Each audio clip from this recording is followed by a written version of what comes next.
ഇപ്പോൾ ഈ തെരഞ്ഞെടുപ്പിൻ്റെ ആകെ കാര്യങ്ങൾ പരിശോധിച്ചാൽ നമുക്ക് കാണാൻ കഴിയുന്നത് ജനങ്ങൾ LDFിനോടൊപ്പം എത്ര കണ്ട് ഭദ്രമായി അണിനിരന്നിരിക്കുന്നു എന്നുള്ളതാണ്. അതിന് ഒരു തരത്തിലുള്ള കോട്ടവും സംഭവിച്ചിട്ടില്ല. ജയപരാജയത്തിൻ്റെ കാര്യം പറയുമ്പോൾ കഴിഞ്ഞ തെരഞ്ഞെടുപ്പിൽ തന്നെ നിയമസഭാ തെരഞ്ഞെടുപ്പിൻ്റെ ഘട്ടത്തിൽ 3 മണ്ഡലങ്ങളിൽ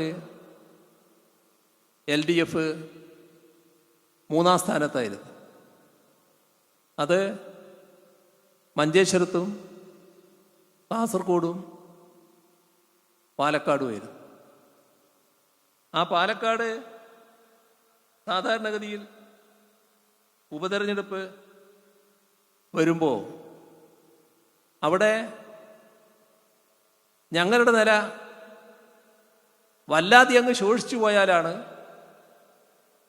ഞങ്ങൾക്ക് വലിയ ക്ഷീണം സംഭവിച്ചു എന്ന് പറയാൻ പറ്റുക.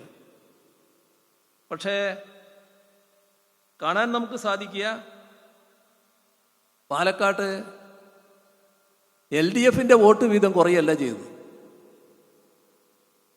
UDF ജയിച്ചിട്ടുണ്ട്. നേരത്തെ UDF ആണ് ജയിച്ചത്. കഴിഞ്ഞ കുറച്ച് കാലമായി UDF ജയിക്കുന്ന മണ്ഡലമാണ്. അവിടെ LDFിൻ്റെ വോട്ട് വീതം നല്ല നിലയിൽ തന്നെ വർദ്ധിപ്പിക്കാൻ കഴിയും. ഇതാണ് പാലക്കാട് ഉണ്ടായത്. ചേലക്കരയിലോ? ചേലക്കരയെ കുറിച്ച് കാണേണ്ടത് ചേലക്കരയിൽ മത്സരിച്ച പ്രധാന സ്ഥാനാർത്ഥികൾ LDFിൻ്റെയും UDFിൻ്റെയും സ്ഥാനാർത്ഥികൾ. ആ സ്ഥാനാർത്ഥികൾ UDF സ്ഥാനാർത്ഥി തൊട്ടു മുന്നിൽ നടന്ന ലോക്സഭാ തെരഞ്ഞെടുപ്പിൽ അവിടെ മത്സരിച്ചതാണ്. ആ മത്സരിച്ച UDF സ്ഥാനാർത്ഥി ഇപ്പോൾ കഴിഞ്ഞ പാർലമെന്റ് തെരഞ്ഞെടുപ്പിൽ നേടിയ വോട്ട് നേടാൻ കഴിഞ്ഞോ? അവിടെ വോട്ട് കുറയാണ് ചെയ്തത്. സ്ഥാനാർത്ഥി 1, തെരഞ്ഞെടുപ്പ് 2. പക്ഷേ ഈ തെരഞ്ഞെടുപ്പിൽ അതേ സ്ഥാനാർത്ഥിക്ക് വോട്ട് കുറയുകയാണ് ചെയ്തത്. അതേസമയം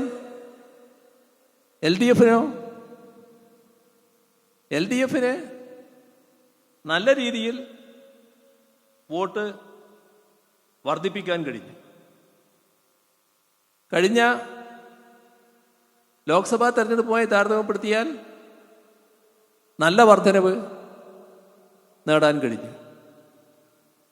നല്ല ഭൂരിപക്ഷത്തോടെ വിജയിച്ചു വരാനും LDF സ്ഥാനാർത്ഥിക്കായി. ഇത് സർക്കാരിൻ്റെ ഏതെങ്കിലും തരത്തിലുള്ള ജനവിശ്വാസം നഷ്ടപ്പെട്ടതിൻ്റെ ഭാഗമായാണോ? 2016 ആദ്യ LDF സർക്കാർ രൂപം കൊള്ളുമ്പോൾ ചേലക്കരയിൽ മത്സരിച്ചിരുന്നത് ഇന്നിപ്പോൾ ജയിച്ച UR പ്രദീപ് തന്നെയാണ്. അദ്ദേഹത്തിന് ആ തെരഞ്ഞെടുപ്പ് ലഭിച്ചതിനേക്കാളും കൂടുതൽ ഭൂരിപക്ഷം ഈ തെരഞ്ഞെടുപ്പിൽ നേടാൻ കഴിഞ്ഞു എന്നതും നാം കാണേണ്ടതാണ്. അപ്പോൾ കേരളത്തിൽ LDFിന് നല്ല രീതിയിൽ പിന്തുണ ലഭിച്ചിരിക്കുന്നു എന്നുള്ളത് തന്നെയാണ് കാണാൻ നമുക്ക് സാധിക്കുക. അതേസമയം BJPയെക്കുറിച്ച് മഹാശക്തിയാണ് എന്ന് പറഞ്ഞു വരുത്താൻ ശ്രമിച്ചവരുണ്ടല്ലോ. ആ BJP വലിയ തോതിൽ പുറകോട്ട് പോയി എന്താണ് കാണാൻ നമുക്ക് കഴിയുക. BJPയുടെ പുറകോട്ട് പോക്കിൽ വർഗീയതയോട് ഒരു വിട്ടുവീഴ്ചയും ചെയ്യാതെ എല്ലാ ഘട്ടത്തിലും തത്വാധിഷ്ഠിതമായ സമീപനം സ്വീകരിക്കുന്ന LDFിൻ്റെ സമീപനം ഏറ്റവും പ്രസക്തമായതാണ് എന്താണ് കാണാൻ നമുക്ക് കഴിയുക. ഇതാണ് നമ്മുടെ നാടിൻ്റെ ഒരു അവസ്ഥ. LDFിനെ വലിയ തോതിൽ തകർക്കാൻ വേണ്ടി നടത്തുന്ന ശ്രമങ്ങളുണ്ട്. മറ്റു ഭാഗങ്ങളെക്കുറിച്ച് പറഞ്ഞതുകൊണ്ട് അതിലേക്ക് ഇപ്പോൾ ഞാൻ കൂടുതലായിട്ട് പോകുന്നില്ല. ഇതിനെല്ലാം തള്ളിക്കൊണ്ട് തന്നെ LDFിനെ നല്ല രീതിയിൽ അംഗീകരിക്കുന്ന നിലപാടാണ് പൊതുവേ തെരഞ്ഞെടുപ്പിൽ ഉണ്ടായിട്ടുള്ളത്. വയനാട് നേരത്തെ രാഹുൽ ഗാന്ധി ജയിച്ചു വന്ന മണ്ഡലമാണ്. ഇപ്പോൾ പ്രിയങ്ക ഗാന്ധിക്കും അവിടെ വിജയം നേടാൻ കഴിഞ്ഞു എന്നതാണ് ഉണ്ടായിട്ടുള്ള കാര്യം.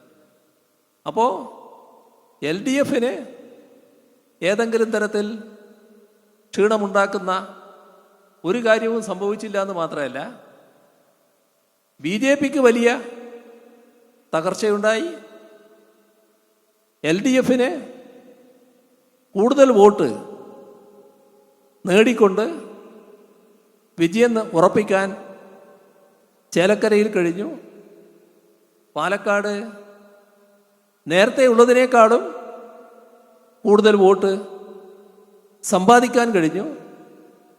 BJPയുമായുള്ള നേരത്തെ ഉള്ള അകലം അത് നല്ല രീതിയിൽ വോട്ടിൻ്റെ വ്യത്യാസം കുറച്ചു കൊണ്ടുവരാനും കഴിഞ്ഞു.